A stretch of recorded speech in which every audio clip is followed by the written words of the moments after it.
So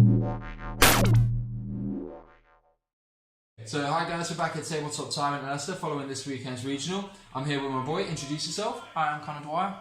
And what did you do this weekend, Conor? I came top 8 at Nottingham Regional. And what were you playing? I was playing Salamangreat. So Salamangreat, was it, how did you find it over the weekend? It was very okay. I lost to There Can Be Only One once, which really sucked, but I also didn't play as correctly as I could around the card. So I feel like the loss was my own fault and it was avoidable. Okay, and what was your record in the end? I finished X1-1. Okay. After 7 rounds of Swiss. Yeah. So before we go any further, any shout outs that you'd like to mention? Yeah, so firstly, shout outs to Alex over here, he drove me to the event. Shout outs to Nathan Bruce, Ethan Taylor, and Chris Evans, they're part of Team Helmet, lovely bunch of guys. I've done a lot of testing with them and they've helped me get a lot better at the game. And also shout outs to Bhavin Patel for giving me probably the best tech in my entire deck. Okay, so with that said, let's jump right into the deck profile.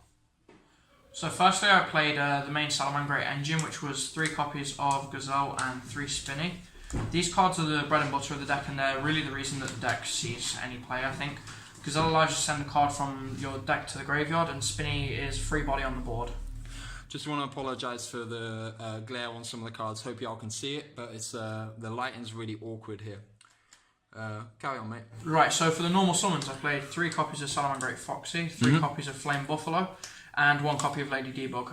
I'm playing the Artifact Sanctum package, so I wanted to draw that as often as possible, which is why I'm playing 3 Flame Buffalo in favour of more Lady Debugs. Makes sense. I also don't like Lady Debug because I feel like this card loses to most of the hand traps that are seen playing the current format. Okay, cool.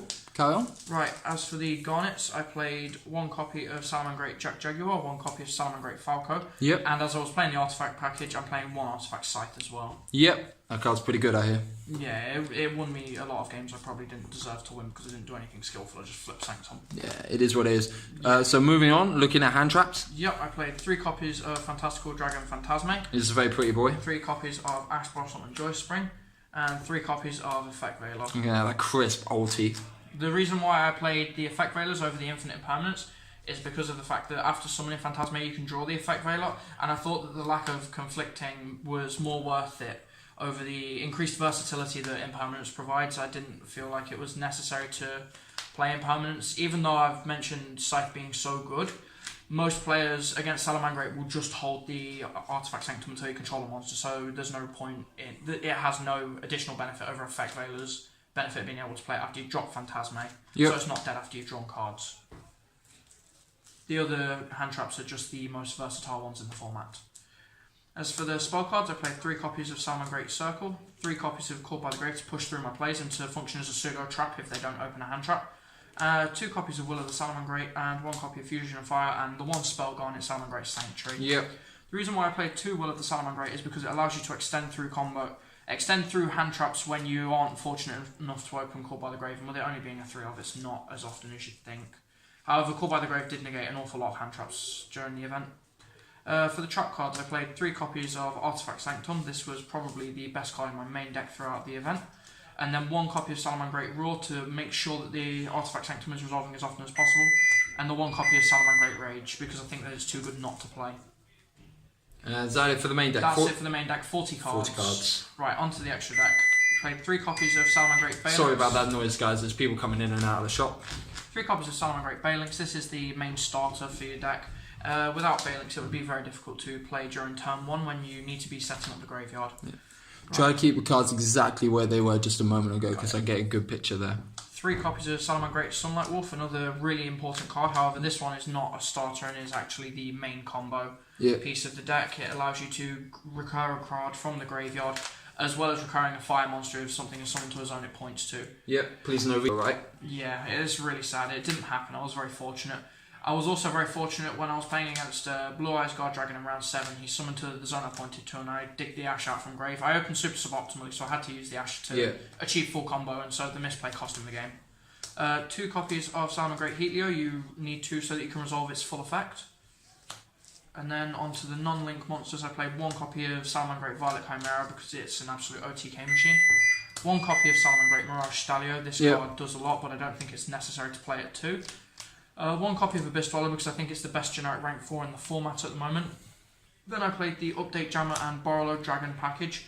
This allows you to effectively dismantle Thunder Dragon danger boards, as well as being another OTK outside of the Salamangreat Violet Chimera, because sometimes it's not viable. Yeah.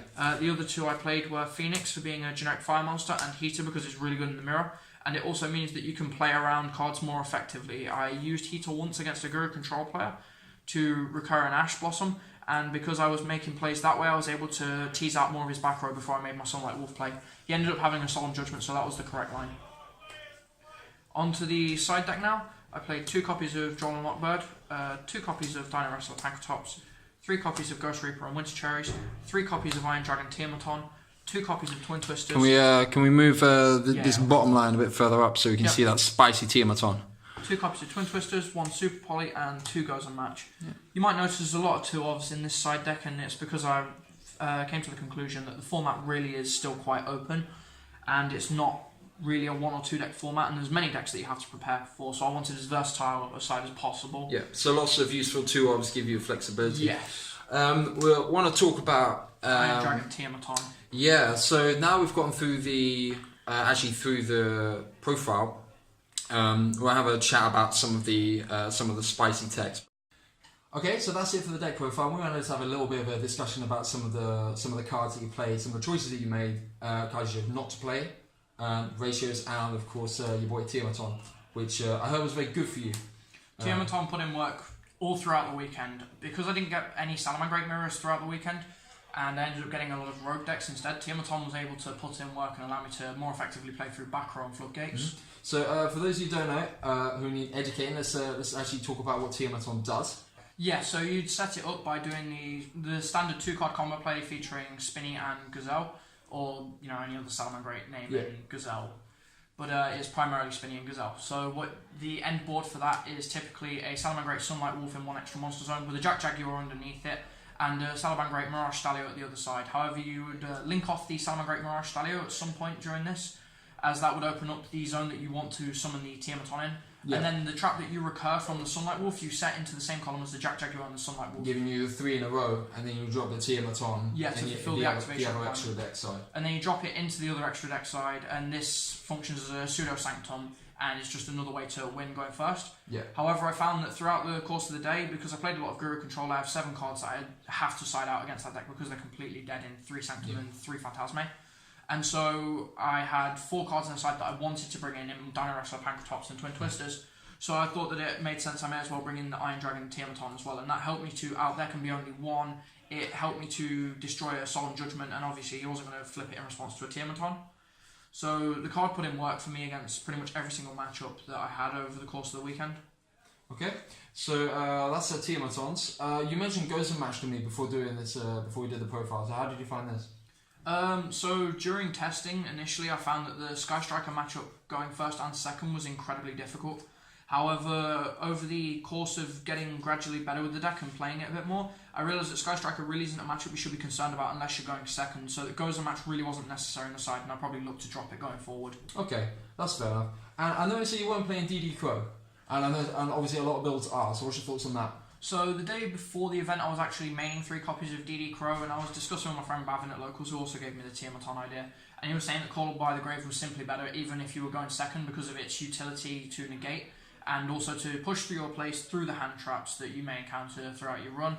And if you don't negate a hand trap, it functions as a pseudo trap. There was a time when I was playing against Sky Striker where the DD Crow would have been completely dead, however the Call by the Grave would have won me the game then and there if he hadn't revealed Engage off of Area 0, because he did the standard Area 0 target ray chaining rays effect play.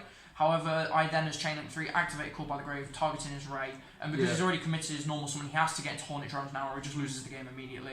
Unfortunately, he revealed the Engage off of the airspace Area 0, and that meant that he was able to search the drones and carry on playing. And if I remember correctly, when you were telling me that, he had actually resolved Desires earlier that turn and had to banish his drones. Yeah, some people are just better than me. Sometimes they've just got it, I guess. Yeah, sometimes you just get got. His face pretty much folded up when I called by the Grave this ray. Okay, so thanks for that. So that concludes our deck profile. You'll catch us next time when we're back with another top cut deck profile. Until then,